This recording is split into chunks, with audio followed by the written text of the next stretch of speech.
जय हिंद दोस्तों, defence diary के संक में आपका स्वागत है। मैं हूं मंजीत नेगी। डिफेंस डायरी के संक में एक और शूरवीर की कर्नल वसंत वेणुगोपाल, जिन्होंने साल 2013 में कश्मीर घाटी में अपनी वीरता का लोहा मनवाया और उन्हें उनके सर्वोच्च बलिदान के लिए अशोक चक्र से सम्मानित किया गया। लेकिन उससे पहले डिफेंस डायरी के संक में तीनों सेनाओं से जुड़ी कुछ बड़ी खबरों को नोट कर लेते हैं। पहली बड़ी खबर सेना से जुड़ी हुई। सेना प्रमुख का पद संभालने के बाद जनरल मनोज पांडे ने पहला दौरा चीन से लगने वाली लद्दाख सरहद का किया। 3 दिन के इस दौरे के दौरान जनरल मनोज पांडे ने भारतीय सेना को मेक इन इंडिया के जरिए दिए गए हथियारों का जायजा लिया।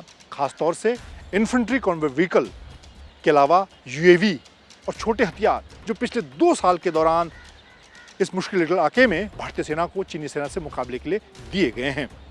भारतीय सेना की लगातार कोशिश है कि आने वाले दिनों की जो लड़ाई की चुनौती है उसे मेक इन इंडिया के हथियारों के जरिए लड़ा जाए।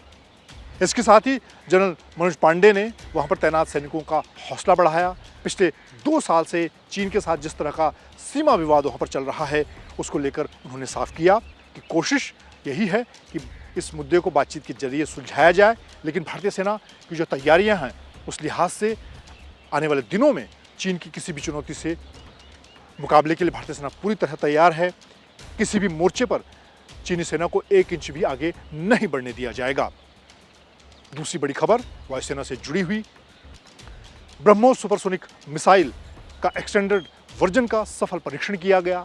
वायुसेना के सुखोई लड़ाकू विमान से परीक्षण सफल रहा।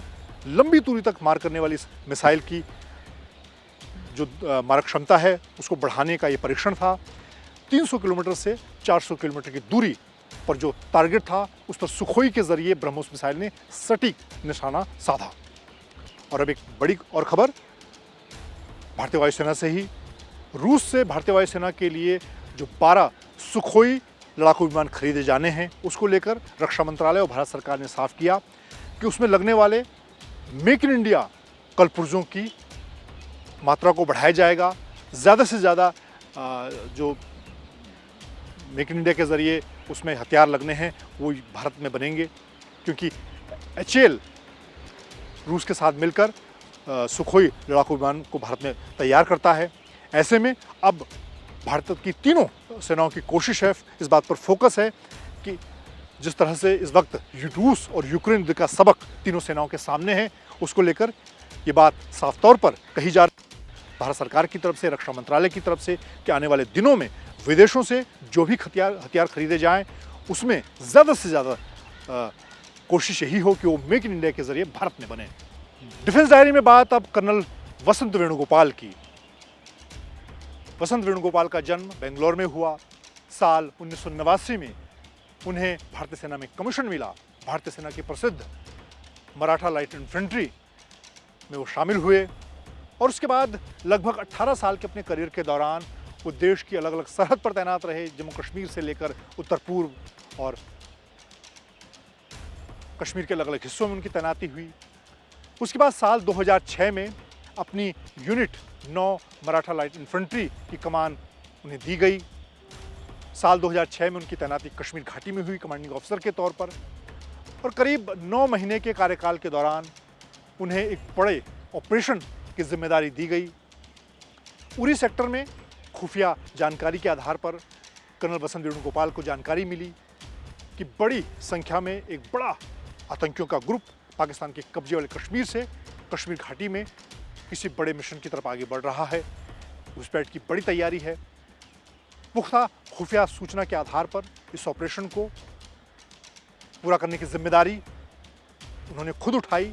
हालांकि इस ऑपरेशन के लिए वो किसी अपने जूनियर ऑफिसर को, किसी कैप्टन या मेजर को जिम्मेदारी दे सकते थे, लेकिन कमांडिंग ऑफिसर होने के बावजूद उन्होंने इस ऑपरेशन की खुद जिम्मेदारी संभाली। कर्नल वसंत वेणुगोपाल अपनी टीम के साथ उस इलाके में घेराबंदी उन्होंने शुरू की। पहाड़ी इलाका था, जंगल से लगा हुआ गांव का इलाका, जहां से आतंकी घुसपैठ की कोशिश कर रहे थे। दिन भर की तैयारी के बाद शाम के वक्त आतंकियों की मूवमेंट शुरू हुई। अंधेरे का फायदा उठाकर आतंकी घुसपैठ की फिराक में थे। मौके को भांपते हुए खुद कर्नल वसंत वेणुगोपाल आगे बढ़े और उन्होंने पेड़ की आड़ से सीधे अपनी AK-47 राइफल से एक खूंखार आतंकी का सफाया कर दिया। और इसके बाद अपनी टीम को वो मोटिवेट करते हुए आगे बढ़ रहे थे। घेराबंदी और मजबूत होती गई। आतंकियों ने भारी फायरिंग शुरू कर दी। उसके बीच कर्नल वसंत वेणुगोपाल ने अपनी पोजीशन संभाली, अपनी स्थिति को मजबूत करने की कोशिश में वो लगे थे। इस दौरान लगातार दोनों तरफ से भारी फायरिंग शुरू हो गई। इस बीच कर्नल वसंत वेणुगोपाल फायरिंग की चपेट में आ गए। वो घायल हो गए, लेकिन उन्होंने अपनी टीम को आगे के लिए मोटिवेट करते रहे, घेराबंदी को मजबूत किया और उसके कुछ ही देर बाद उन्होंने नज़दीकी लड़ाई में 2 और खूंखार आतंकियों का सफाया कर दिया। उसके बाद कमांडिंग ऑफिसर के घायल होने के बावजूद 3 आतंकियों के सफाई को देखते हुए उनकी पूरी टीम आतंकियों पर टूट पड़ी और बाकी जो आतंकी थे उनको मौत के घाट उतार दिया गया।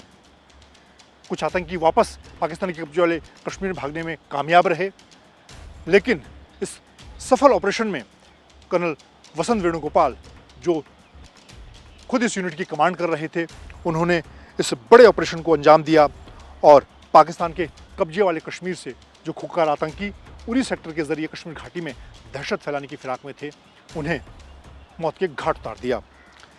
इस तरह से भारतीय सेना की उच्च परंपरा, जिस तरह से भारतीय सेना में सालों से एक परंपरा का निर्वाह होता है, जो कमांडिंग ऑफिसर होता है, जो टीम लीडर होता है, वो हमेशा अपनी टीम का नेतृत्व करता है, हमेशा आगे बढ़कर टीम को लीड करता है। उसी भावना के साथ कर्नल वसंत वेणुगोपाल ने इस ऑपरेशन को अंजाम दिया। कमांडिंग ऑफिसर होने के बावजूद उन्होंने खुद इस ऑपरेशन में उतरकर इस बड़े ऑपरेशन को पूरा किया। घायल होने के बावजूद वो आखिरी मौके तक अपनी टीम का नेतृत्व करते रहे, लेकिन आखिरकार भारी गोलाबारी की चपेट में आने की वजह से उनके शरीर से काफ़ी रक्त बह गया और जब तक उन्हें अस्पताल ले जाया जाता, उन्होंने देश पर अपने प्राण न्यौछावर कर दिए। इस तरह से उनके सर्वोच्च बलिदान के लिए भारतीय सेना ने उन्हें